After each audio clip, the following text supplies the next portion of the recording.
I'm here with a boxing star, rising star, Randy Caballero. First off, Randy, I would like to thank you for giving the opportunity for Stand and Fight for this interview. Second, congratulations with your signing with Golden Boy Promotions. Let me ask you, when you had many other promoters who were willing to sign you, what made you choose Golden Boy? What separates Golden Boy from the other promoters? I know Golden Boy's been in the sport for so long, him being a fighter and him now becoming, one of the greatest promoters out there. And, I'm very thankful that I get this opportunity. Not most people don't sign, off the bat, get turning pro. And, me being with Golden Boy is one of the greatest opportunities, and I know he's going to take me far.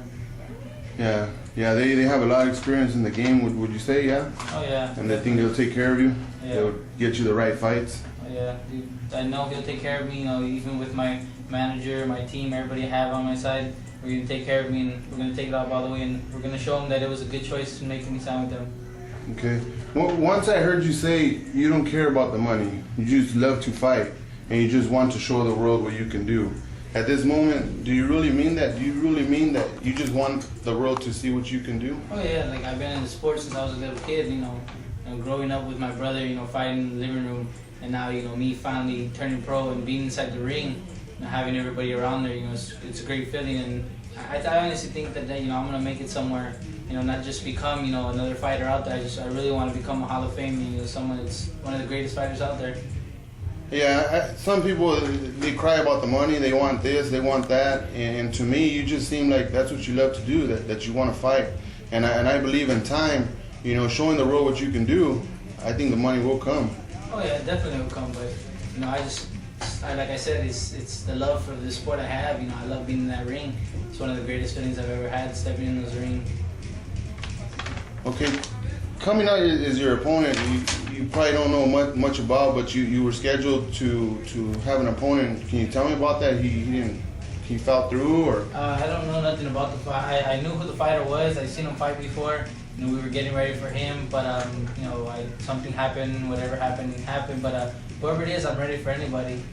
Okay, jumping from a 4-round to a 6-rounder and fighting in front of your hometown, does that put any pressure to you? Does that add any pressure? No, I don't put any pressure on myself. For my first fight, having the Diaz brothers there, having them telling me, what I have to do. Julio's standing right next to me, telling me, he goes, don't worry about nobody that's here. Just block everybody out, and focus on what you got to do inside the ring. When you step in that ring, you don't have to worry about anybody else but yourself. And that's what I did, and now it's getting me good through all my fights so far. Nice. I hear you talk a lot about the Diaz brothers. Is that part of your influence in becoming a world champion?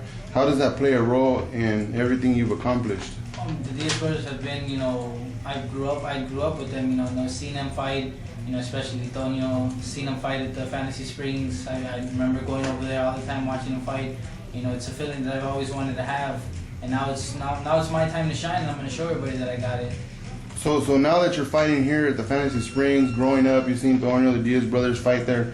Does that give you more of an honor? Does that give you more of a rush to do even better? Oh yeah, definitely.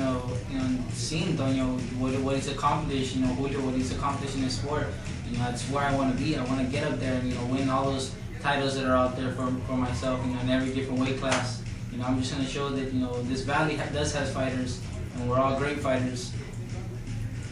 What is it like knowing that you'll be the one selling out the Fantasy Springs Casino, knowing that more than likely you'll bring more fans on that card than anyone else, being that you have a huge following here in the Coachella Valley? It's going to feel real good, especially, it pumps me up knowing that, all my family, friends, and fans are going to be there, especially everybody that supports me in this valley. It's the main thing, I think all of them, if it wasn't for them, I probably wouldn't be where I'm at right now. I even heard Golden Boy say, if you bring this many people to a press conference, you're sure to sell out. How do you feel about that? They said, I'm going to bring all those people. And I'm going to show everybody what I got in the ring. And especially all those people that haven't seen me yet, I'm going to try to get them on my side as, one of my fans.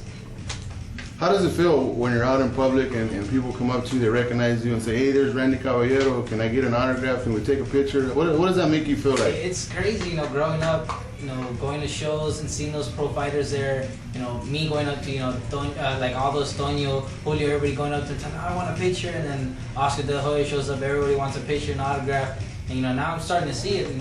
Everybody's starting to get to know me, get to know who I am inside and out the ring. I just people want to take pictures. It's crazy, but I love it. Who doesn't love the attention on right now? Well, going from making the transition from amateur to professional, what is the difference? What was one of the first things that you noticed that was a big adjustment? Because there's some amateurs that do great in amateur but don't do so well in the professional game. It wasn't hard for the change at all because in amateurs, when I got to Men's Open, I was sparring the big guys out there. Helping Abdermades, Nito Donaire, all those guys was it's a big thing, and knowing getting in the ring with them being the top fighters out there right now. I honestly knew I was ready for the pros, and then having my dad, he's been in the sport for so long, he knows he's trained professionals and amateurs, and he knows both styles. So it wasn't that hard to adjust. I've had both styles in me ever since I started boxing. Sparring Nonito Donaire and Abner Mares, sparring like that, do you think that has helped you finish your opponents off real quick? Oh, just excellent sparring that you're getting? Yeah, that's top sparring anybody can ever get. Sparring Nonito Donaire, ranked number 5 in the world, and pound for pound fighter. That's like when I didn't really, it didn't really hit me until I stepped in the ring and I seen him across the other side of that bow ring and I seen him coming forward. That's when I really knew this is it. I'm really here. Now it's my turn to shine. I'm gonna show him what I have, so everybody knows, what kind of fighter I am. I understand. Before, when you signed with TKO, you kind of had to prove yourself, and sparring with Nonito Donaire was one of them. Were you nervous sparring with him, or because you did really good with them, you're really impressed? I thought manager. I thought I did. Every time I sparred, I give it all I got. Even if it's in a fight, I give it 100%. When training thing, you have to do good in the gym if you want to do good in a fight. But I never slack when I train, especially when I sparred him. I was 100% to go out there and spar him. And as the training camp went on, I got a lot better. And at the end, the last one, after the last round, I gave it all I got to give it everything. And it ended up pretty good. Knowing that you're sparring world champions like that, is it kind of hard to overlook your opponent when you see your opponents these guys ain't nothing, or do you take every opponent serious? Oh, not at all. I take every fighter, as a top fighter. Every fighter is dangerous out there. I don't underestimate any fighter. Anything can happen in the ring. One of those lucky punches catch you in probably any career, and that's why I stay safe and keep my hands up at all times, fight smart, and never take any fighter for granted. In all 4 of your fights, the knockouts came fairly early. At 49 seconds the first one, 43 seconds the second one, 56 seconds in the third fight, and 2 minutes in the fourth fight. Well, what can you tell me about that? Did you look for it, or was it just something that came? Well, I was told knockouts, come naturally. They don't.